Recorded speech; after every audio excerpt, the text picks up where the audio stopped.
The Samsung Galaxy S25 Ultra is here, and there's some of the best trade-in deals that we've seen in years. You can get up to $900 trade-in credit for the S25 Ultra through Samsung, and then they give you 300 additional dollars that you can use towards storage upgrade, add-ons, or even Samsung Care. So that's pretty cool. I've got an affiliate link in the description. You can use that. Go to the website if you want to grab something. But I want to talk about the phone, and there's something that's making people not happy, and this is something we don't see too often in phones, is they actually took away a feature that some people really like, some people use infrequently, and some people just don't care about. So I'm getting a polarized response in regard to the S Pen because it no longer has Bluetooth functionality. And that's something that I could see as being frustrating, and I understand that. But just some of the general stuff for the phone. We've got the Snapdragon 8 Elite processor. So that's something that's nice. That's the biggest upgrade. And like I talked about before in a video a couple of days ago, that impacts the entire phone. Samsung is saying this has the best battery life ever in a Samsung phone. I will be testing that out. I got my phone yesterday, testing it out, trying to start putting it through its paces. Took a couple camera samples, been using it, have a SIM card in it. And yeah, it's a really nice phone. It's a little bit lighter, a little bit thinner, I believe, but the biggest thing is they have the more rounded appearance on the edges, which I'm actually happy about. It does feel lighter and more manageable. So that's something I appreciate because if you watch my videos for any length of time, you know I don't like super big, gigantic, boxy phones, which is basically the Note.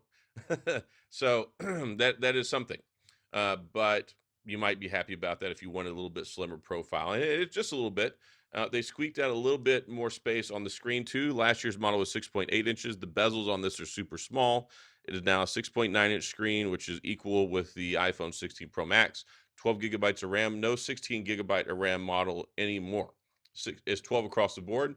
They did bring up the other phones like the S25, S25 Plus. Those are both 12 across the board, and now the S25 Ultra. And normally I would be a little bit more upset about that. I was with the Fold because I thought, the Fold should probably have more RAM because it's a big multitasking phone. This is a multitasking phone. But for the longest time, for years, I said that the 16 gigs of RAM was mostly a vanity metric. It's something nobody can even use. And if you're curious about how RAM works, it's not like storage. So, storage, like your storage space, is where you install things on your phone.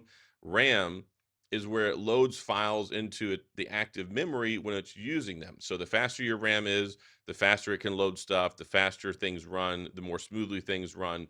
Whenever you can load more things into memory, and this is like they have like shaders load and stuff if you play Call of Duty, the more stuff they can load into the memory, the less it has to try and read it from the actual storage while it's doing things.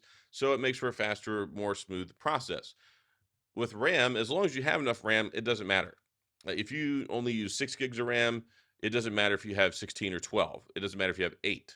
A lot of people don't necessarily use a lot of RAM. And the biggest things when it comes to RAM are like games. They have very large executable loading files that load into the memory. And I was doing some research. So one of the biggest, most strenuous games that's out there, Genshin Impact, uses 1.2 gigabytes of RAM. So I think probably with the active RAM management and just how phones work, Samsung's like, look, we'll save a couple of dollars. We'll keep from having to increase the price on the phone, and people will probably be happy with 12. My biggest concern is future proofing because the phone is supported for 7 years. I know it's got Gorilla Glass Armor 2, and it's got 7 years of support for operating system and updates and all that stuff.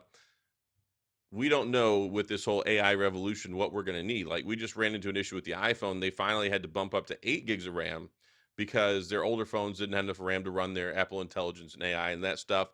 We ran into problems last year with the Pixel 8, only having 8 gigs of RAM. It couldn't even effectively run Gemini Nano, at least not the larger model.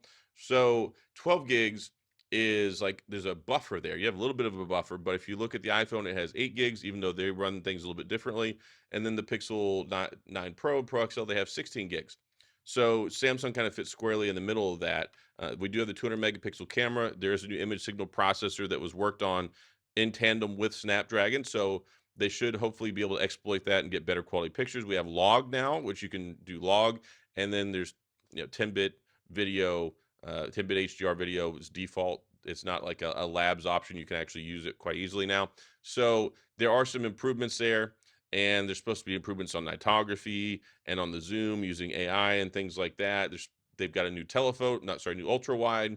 50 megapixel now. It's supposed to be 4 times improved for macro quality, which I love macro photos. So we'll see how that works out. But anyway, yeah, great deals if you're interested. The problem is you may not be interested because when it comes to the S Pen, so if you have an S24 Ultra, S23, S22, whatever, it's been around for a while. You have the feature with the S Pen, which I'm trying to hold a phone and a microphone and pull out an S Pen at the same time.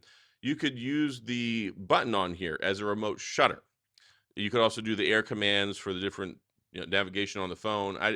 I never cared about the air commands. I felt like a Wish.com version of Harry Potter trying to do anything on my phone with it. So I don't care about the air commands, and I don't think most people do as well. But most people, I think, are some people anyway. And I just did a poll about this on my YouTube community post to see how many people actually care about the S Pen functionality with the shutter. So you could use the shutter if you had your camera open. You can even open the camera and you could press the button from a distance or any distance really, and you could take a photo. And I thought this was always neat because if you're doing like trying to do some social media stuff, if you wanted to set up your phone on a tripod and walk away, you could very easily just press the button and you could take a picture or start a recording. Or you could even double press it and flip from one camera to the other. And I thought that was really cool. I thought it was a cool, thoughtful feature and a great way to use the S Pen other than just a glorified pencil for your phone. So Samsung decided in their infinite wisdom that most people don't use this.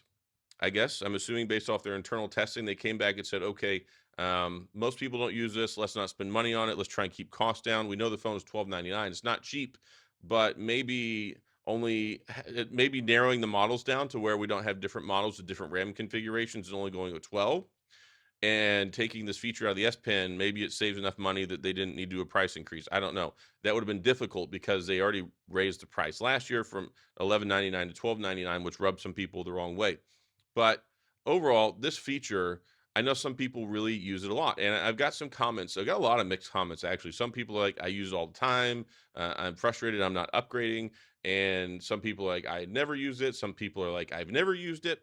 And you have a mixed batch. So people that buy the Ultra are Note users.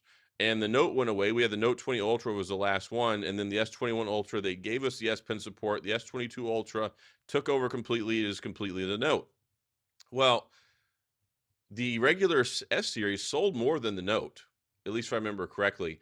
The Note, I think the last time they had it sold like 5 million. And I think the regular one sells like 8 or 10 or something. I don't know. But this was years ago. And more people, I believe, bought the regular phone than the Note. Most people that have the Ultra phone never wanted an S Pen. We always had two options. You had the people who had the Note, you had the people who had the Ultra. And you either like the Ultra or you like the Note. And most people don't that were in the category that bought the regular Ultra series phone didn't want an S Pen. They don't care about the S Pen. They don't care about the air gestures. Maybe they adopted some of them and learned to appreciate them. So there's half your audience right there. So then half the people that buy these phones may or may not care. And then me being somebody who uses the Ultra series, who uses the Note series, somebody who likes the S Pen, I don't use those features. I always demo them and I talk about the virtues of them because I think it's good to have them in there. I don't like to see features go away, but I primarily use my Z Fold.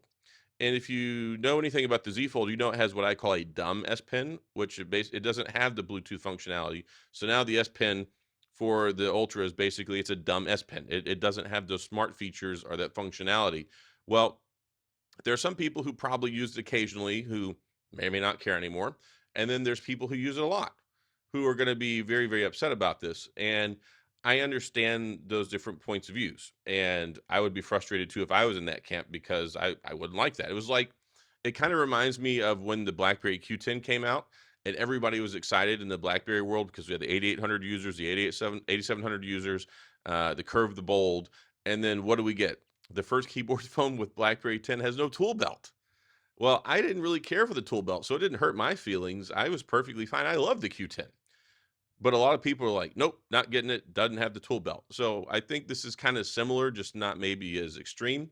And it's unfortunate, but there's workarounds for it. And I had somebody in the comments say there's actually, I think, 4 ways that you can take photos without having to use the S Pen. So there's the say cheese function, which I feel really cheesy doing this. But if you have your camera on and you say cheese, it will activate the shutter. So you can do that from a distance to take photos. You can also do the palm recognition feature. So if you hold your hand up like this while you're taking a photo with the Samsung Galaxy S25 Ultra, S24 Ultra, whatever, then it will initiate the shutter countdown. So you can do that. You don't need the S Pen. If you have your ring and you have it turned on as a shutter, you can tap your finger together, I think twice, while you have the camera open. It will take a photo. And then you can even use your watch.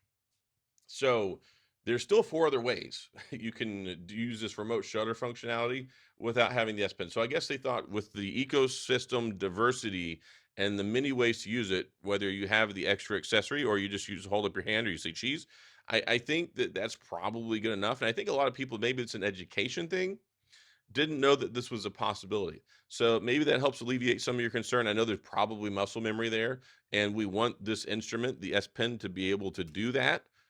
I get that, and I understand the frustration, but I also have to say another thing. You might not want to hear this.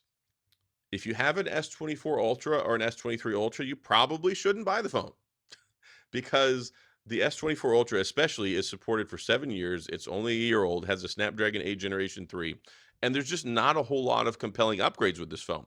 If you have an S20, S21, S22, a borderline S23, if you have a Note 20 Ultra, then you might be in the market to get the new phone because here's the thing, phones are not designed for year-over-year upgrades. There's crazy people like me, and there's people like you who are fans who like to get the latest and greatest, who want to get the new one, who expect there to be some meaningful change every phone.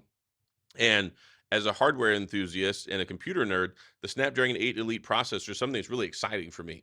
And it's really going to impact a lot of stuff on the phone that people don't realize how much of a difference it should make with the camera, it should make with the battery life, it should make for gaming, it's going to change a lot of stuff on the phone. It should have faster AI. There's a lot of stuff that this chip changes. And it's a very expensive chip. So my guess is because of the new chip, they were trying to find ways to cut costs, and they said, look, we've got all these other ways you can do the same stuff without having to use that for the S Pen. So I get it, but go in the comments, and I want to get some feedback from y'all and see what you have to say. Are you mad about it? Are you upset? Do you not care? Did you never use it?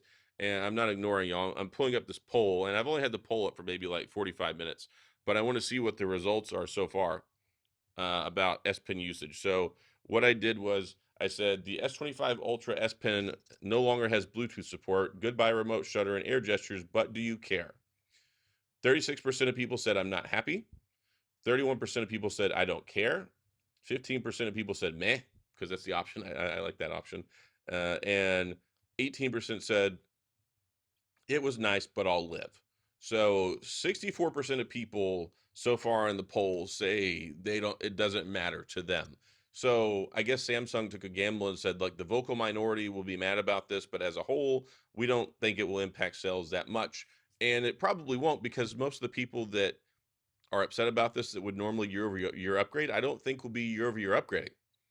And it's cool to get the new phone, but if you like the other features, you've got the same primary camera, the Snapdragon 8 Generation 3. We've been talking about it this whole last year, is a fantastic chip.